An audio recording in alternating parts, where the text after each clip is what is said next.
Hello, it's Miss Carly, and today we're going to read The Mouse and the Motorcycle by Beverly Cleary, who we've been studying in our author studies. Chapter 1 The New Guests. Keith, the boy in the rumpled shorts and shirt, did not know he was being watched as he entered room 215 of the Mountain View Inn. Neither did his mother and father, who both looked hot and tired.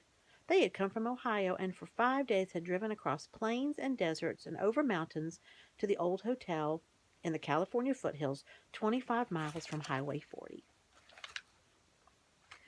The fourth person entering room 215 may have known he was being watched, but he didn't care.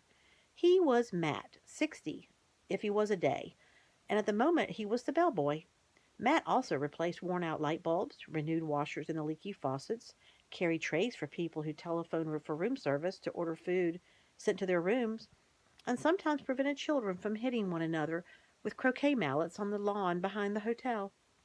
Now Matt's right shoulder was sagged with the weight of one of the bags he was carrying. "Here you are, Mr. Gridley, room 215 and 216, he said, setting the smaller of the bags on a luggage rack in the foot of the double bed before he opened the door into the next room. "I expect you and Mrs. Gridley will want room 216. It is a corner room with twin beds and private bath." He carried the heavy bag into the next room, where he could be heard opening windows. Outside a chipmunk chattered in a pine tree, and a chickadee whistled, "Fee-hee-hee." The boy's mother looked critically around room 215 and whispered, "I think we should drive back to the main highway. There must be a vacancy sign someplace. We didn't look long enough." "Not another mile," whispered the father. See who's watching?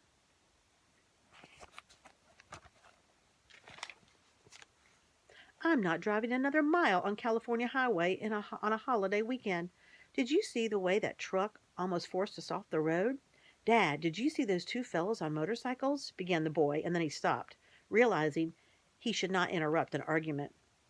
"But this place is so old," protested the boy's mother, "and we have only 3 weeks for our whole trip. We had planned to spend the 4th of July weekend in San Francisco and wanted to show Keith as much of the United States as we could. San Francisco will have to wait, and this is part of the United States. Besides, this is a very fashionable hotel," said Mr. Gridley. "People come from miles around to come here." "50 years ago," said Mrs. Gridley, "and I think they came by horse and buggy." The bellboy returned to room 215. "The dining room opens at 6:30, sir. There is ping-pong in the game room, a TV in the lobby, croquet on the back lawn. I'm sure you'll be very comfortable here."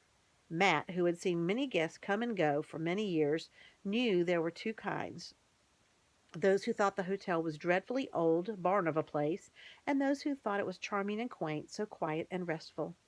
"Of course we will be comfortable," said Mr. Gridley, dropping some coins into Matt's hands for carrying the bags up. "But this big old hotel is positively spooky," Mrs. Gridley made one last protest. "It is probably full of mice." Matt opened the window wide. "Mice? Oh, no, ma'am. This management would not stand for mice." "I wouldn't mind a few mice," said the boy, as he looked around the room at the high ceiling, the knotty pine walls, and the carpet so threadbare that many of its roses had almost entirely faded. The one chair with the antimacassar on its back, the wash basin, and the towel racks in the corner of the room. "I like it here," he announced. "A whole room to myself. Usually I just get a cot in the corner of a motel room."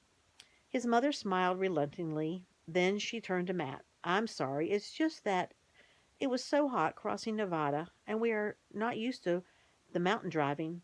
Back on the highway the traffic was bumper to bumper. I'm sure we will be very comfortable here." After Matt had gone, closing the door behind him, Gridley said, "I need a rest before dinner. 400 miles of driving and that mountain traffic. It was too much." "And if we're going to stay for a weekend, I had better unpack," said Mrs. Gridley. "At least I'll have a chance to do some drip drying."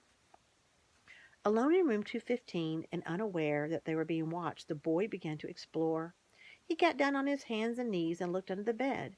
He leaned out the open window as far as he could and greedily inhaled deep breaths of pine-scented air.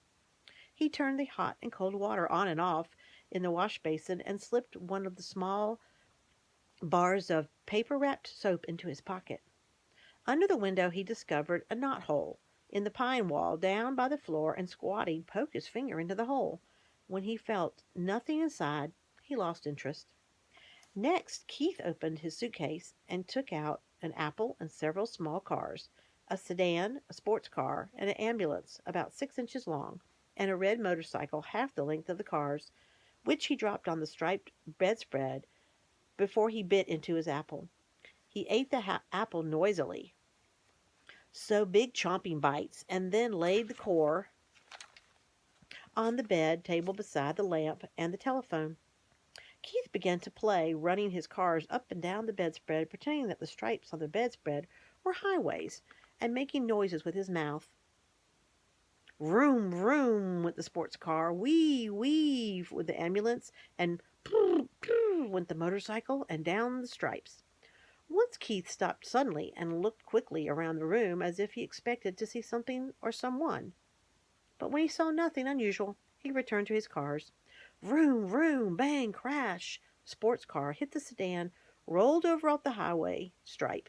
Vroom, the motorcycle came roaring to the scene of the crash. Keith, his mother called from the next room. Time we get washed for dinner. Okay, Keith parked his cars in a straight line on the bedside table beside the telephone, where they looked like all in a row, like real cars, very much smaller. The first thing Mrs. Gridley noticed when she and Mr. Gridley came into the room was the apple core on the table.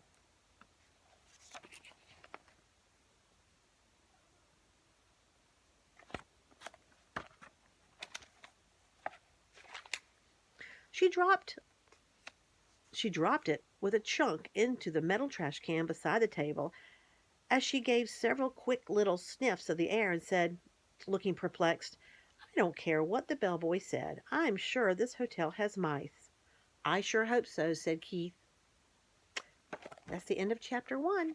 We'll read chapter 2 another day. Bye.